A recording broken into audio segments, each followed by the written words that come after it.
नमस्कार। एक बात बताइए, अक्षय कुमार अपनी फिल्म भूल भुलैया में यहां पर भगवा पहने, और न सिर्फ भगवा पहने, उनके पूरे वेशभूषा में रामकृष्ण लिखा हुआ है, उसको लेकर यहां नृत्य कर रहे हैं। यहां से आपकी धार्मिक भावनाएं नहीं भड़कती? निरहुआ, ये देखिए किस तरह से भगवा की सेवा कर रहे हैं। भारतीय जनता पार्टी के सांसद हैं। यहां पर आपकी भावनाएं नहीं भड़कती? इस आदमी को आपने संसद में बिठाया हुआ है, भारतीय जनता पार्टी के सांसद महोदय। और ज्वाला मंडी की मंडी में माननीय रवि किशन किस तरह से भगवा का नाम रोशन कर रहे थे, तब आपकी भावनाएं नहीं भड़कती?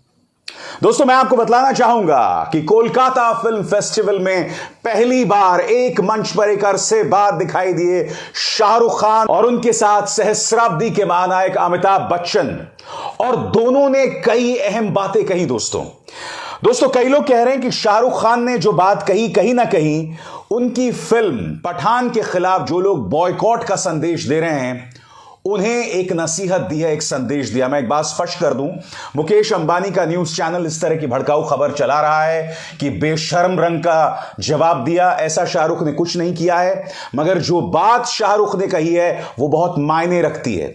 मैं चाहूंगा आप सुने कि शाहरुख क्या कह रहे हैं। सुनिए। अपनी कुर्सी की पेटी बांध लीजिए,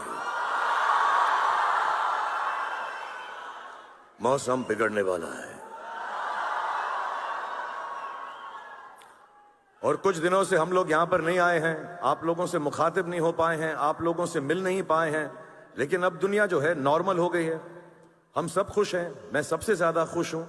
और ये बात बताने में मुझे बिल्कुल भी आपत्ति नहीं है कि दुनिया कुछ भी कर ले, मैं और आप लोग और जितने भी पॉजिटिव लोग हैं, सब के सब जिंदा हैं। Thank you very much.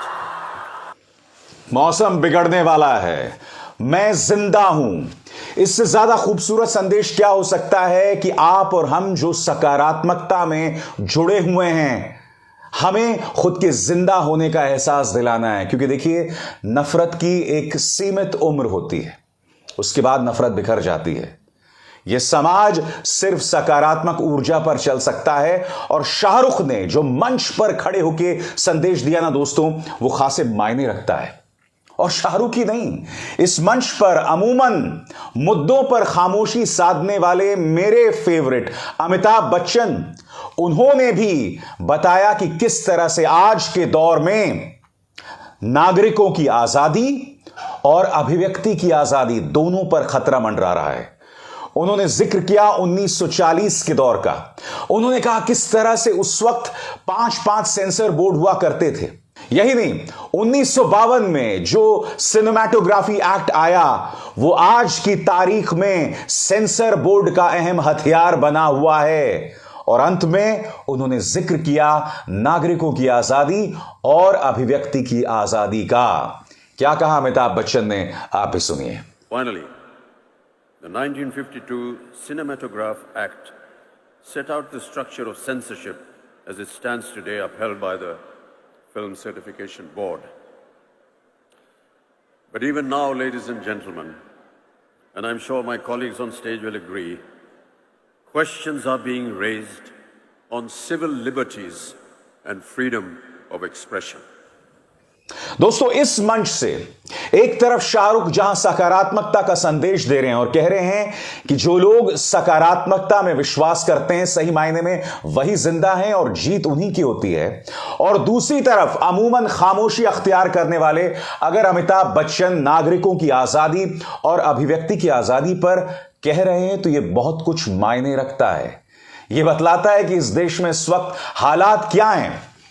Shahrukh ने वैसे तो बेशर्म रंग को लेकर, उनकी जो फिल्म पठान आ रही है उसको लेकर जो विरोध चल रहा है, बेशर्म रंग को लेकर दोस्तों, उसका जिक्र तो उन्होंने नहीं किया डायरेक्टली।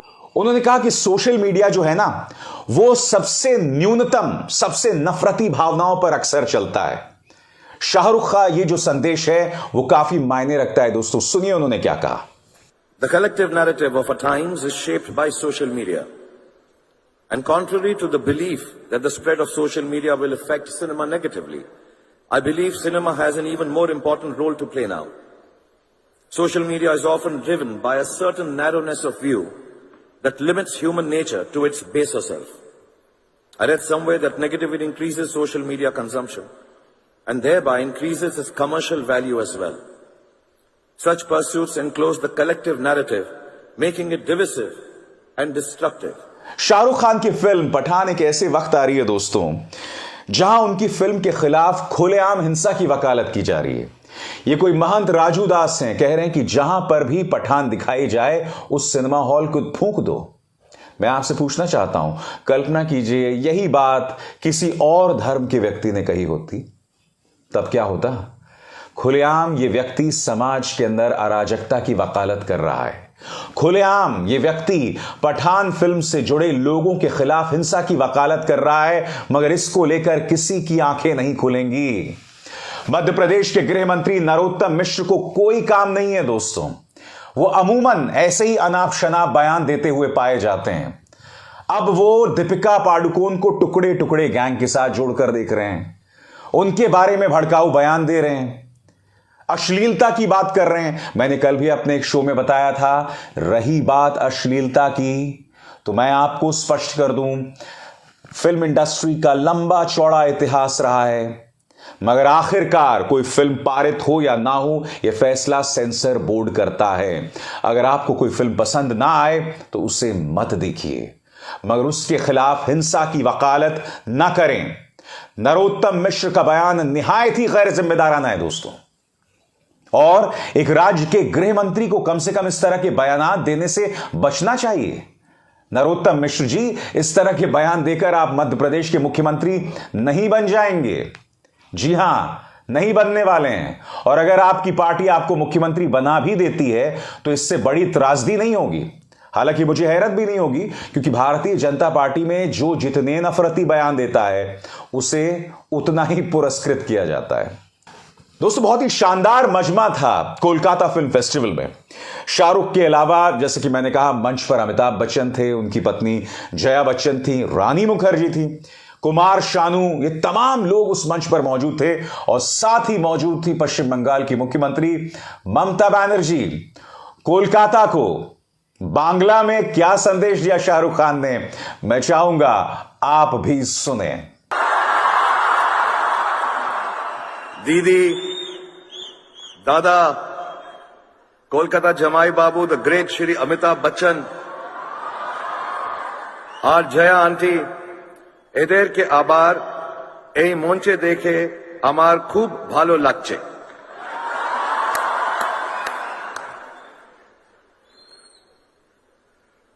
অনেক দিন দেখা হয়নি তো, আর আমার প্রিয় সুন্দর রানীকে দেখে আমি খুব খুশি। And also, it's heartening to see all the artists and directors here on stage, all the luminaries. His Excellency, the Governor Sahab, thank you very much for being here. Didi, once again.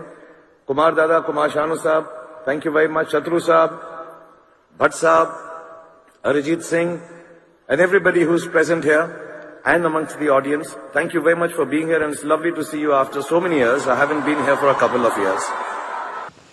मैं आपसे पूछना चाहता हूं दोस्तों, एक व्यक्ति जिसके मुंह से कभी कोई कड़वी बात नहीं निकली, जो हमेशा सकारात्मकता की बात करता है, जो कभी जहरीले संदेश नहीं देता है, उसे तुम कैसे हरा पाओगे बताओ? तुम हिंसा का इस्तेमाल कर सकते हो, तुम किसी की आवाज बंद कर सकते हो, मगर एक दौर ऐसा आएगा जब इस हिंसा से सराबोर होकर तुम खुद खत्म हो जाओगे, तुम खुद बिखर जाओगे, क्योंकि अपने मन में हिंसक भावनाएं रखकर कोई खुश नहीं रह सकता। कहीं ना कहीं शाहरुख यही संदेश दे रहे हैं। क्या ये बात नफरती चिंटू समझ पाएंगे? इंतजार करना होगा। नमस्कार।